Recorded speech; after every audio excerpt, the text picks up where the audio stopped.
The black sedan rolled through the iron gates far earlier than anyone expected. The guards barely had time to straighten before the car passed, tires whispering over the gravel drive. Victor Hale sat rigid in the back seat, fingers resting loosely on his knee, eyes fixed on the familiar curve of the road leading to the house. The meeting in Zurich had ended abruptly, investors spooked by rumors that dissolved as quickly as they formed. Victor could have stayed, could have turned the trip into another round of dinners and negotiations, but an unfamiliar restlessness had pushed him onto the next flight home. He hadn't called ahead. For once, he wanted to arrive without preparation, without the house shifting itself into perfection for his benefit. He wanted to see it as it was when he wasn't expected.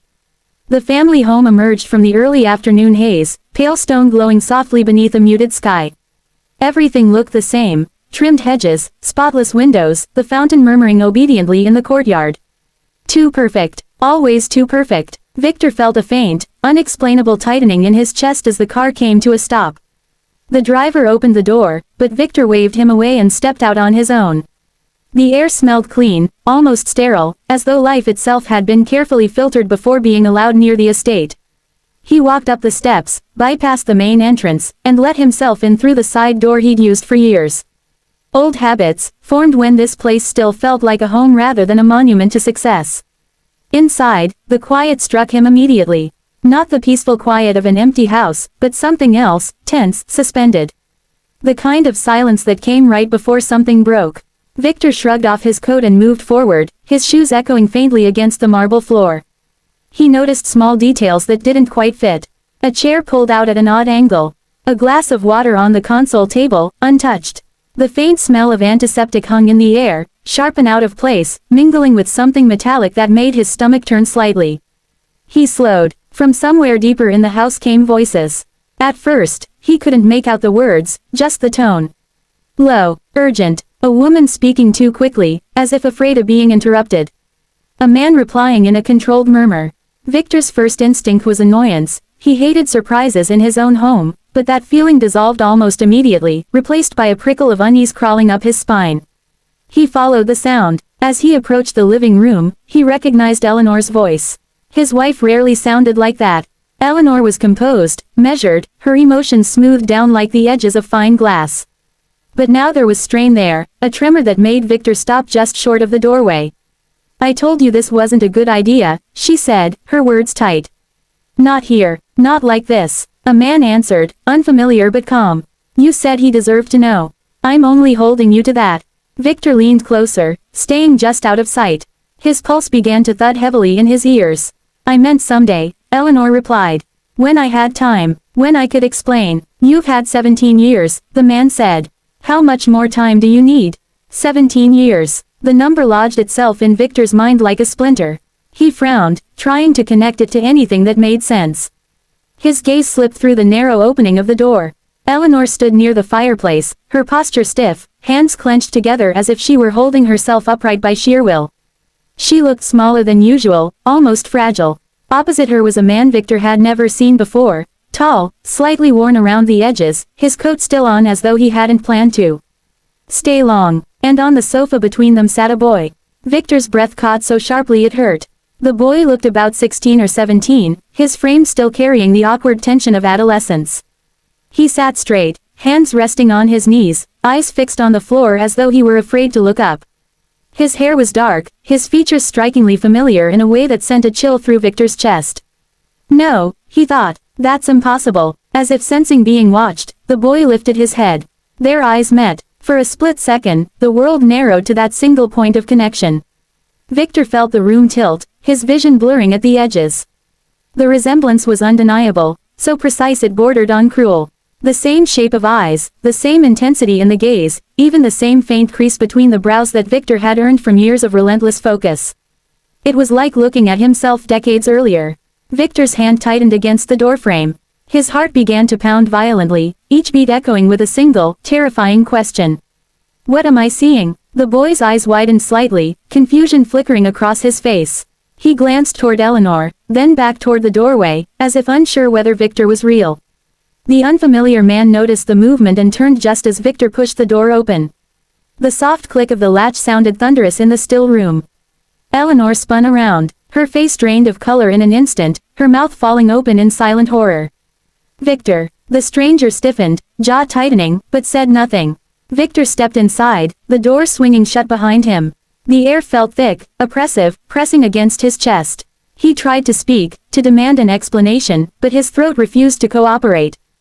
"Who?" he finally managed, his voice sounding distant even to his own ears, as that. No one answered. Eleanor took a step toward him, then stopped, as though crossing the distance might shatter something irrevocably. Tears welled in her eyes, slipping free before she could stop them. "You weren't supposed to be back yet," she whispered. The boy stood slowly, his movements cautious, uncertain. He looked from Eleanor to Victor, searching their faces, his own fear now plainly visible. Victor's vision swam. The room seemed to shrink, the walls closing in as a dull roar filled his ears.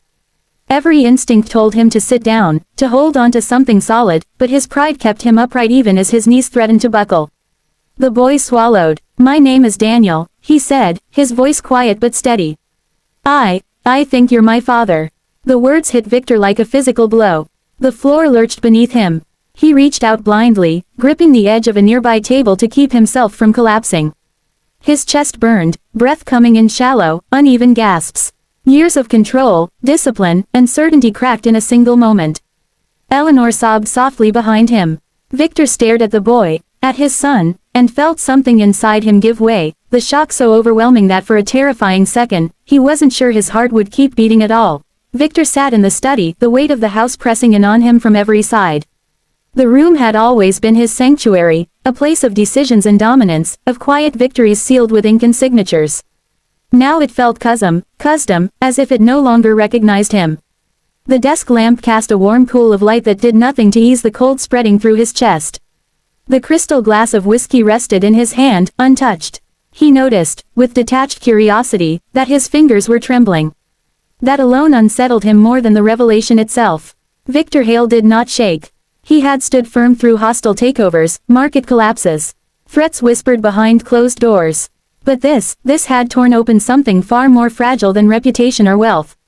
Across from him, Daniel sat stiffly on the edge of a leather chair, knees drawn slightly inward, hands clasped together as if he were afraid they might betray him. He looked painfully young now, stripped of the composure he'd tried to maintain earlier. His gaze flicked from Victor to Eleanor and back again, searching for cues on how to behave in a world that had just shifted beneath his feet. Eleanor stood near the bookcase, arms wrapped around herself. Her eyes were red and swollen, mascara smudged along her lashes. She looked smaller than Victor had ever seen her, her usual poise fractured beyond repair. The man from earlier, Mark, remained by the window, half turned toward the garden as though giving them space while still ready to intervene if necessary. "How long?" Victor asked again, his voice rough, scraping his throat. "How long have you known about him?" Eleanor flinched, as if the question struck her physically. She lowered her head. "From the beginning," she whispered. "I found out a few months after you left." Victor closed his eyes. Images flooded his mind. Late nights, relentless travel, the hunger that had driven him forward without looking back. He had always told himself sacrifice was necessary. That everything he lost along the way could be justified by what he built. Now those justifications felt hollow. 17 years, he said quietly. 17 years, and you said nothing. Tears spilled freely down Eleanor's cheeks. "I was afraid," she said. "You were already someone else by then. Surrounded by lawyers, advisors, a new life that didn't have space for mistakes." Daniel shifted in his seat. "She didn't want to hurt you," he said quickly, then froze, as if unsure whether he had the right to speak at all. Victor's eyes snapped to him. For a moment, the intensity of his gaze made Daniel stiffen, shoulders rising defensively. Then Victor's expression softened, something raw and unguarded flickering through it. "I'm not angry at you," Victor said. "None of this is your fault." Mark cleared his throat gently. "I raised him," he said, not defensively, but with quiet certainty. "I tried to give him a good life. But he always knew there were questions. And lately, my health hasn't been good." Victor turned his head slowly. "That's why you're here." Mark nodded. "I won't be around forever.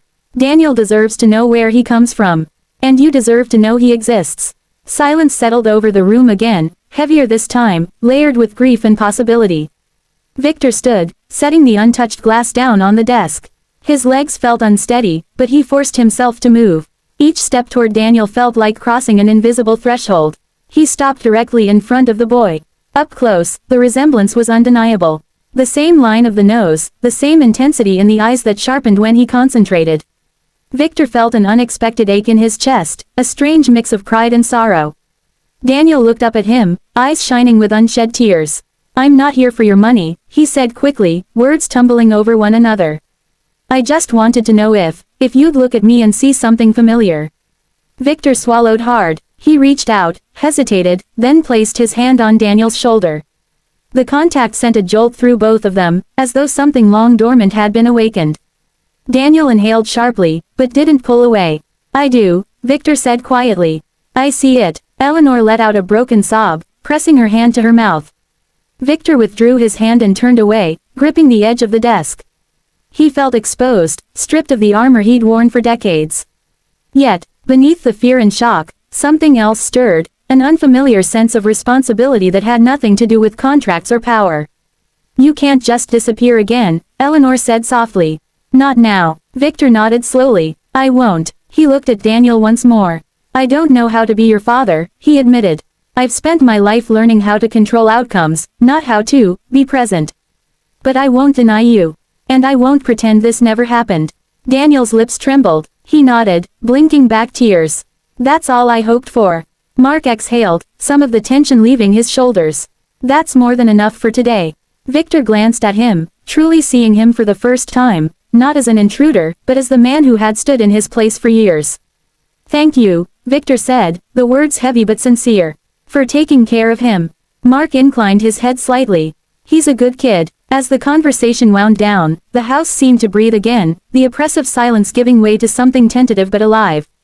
Nothing was resolved, not the pain, not the years lost, not the future that now stretched uncertainly before them. But the truth was no longer hidden, and that alone changed everything. Victor remained standing long after the others had settled, staring out the window at the fading light. His world had cracked open, yes, but through that fracture, something fragile and precious had entered. And for the first time in a long while, the billionaire understood that some losses could never be measured in money, and some gains were worth the fear they brought with them.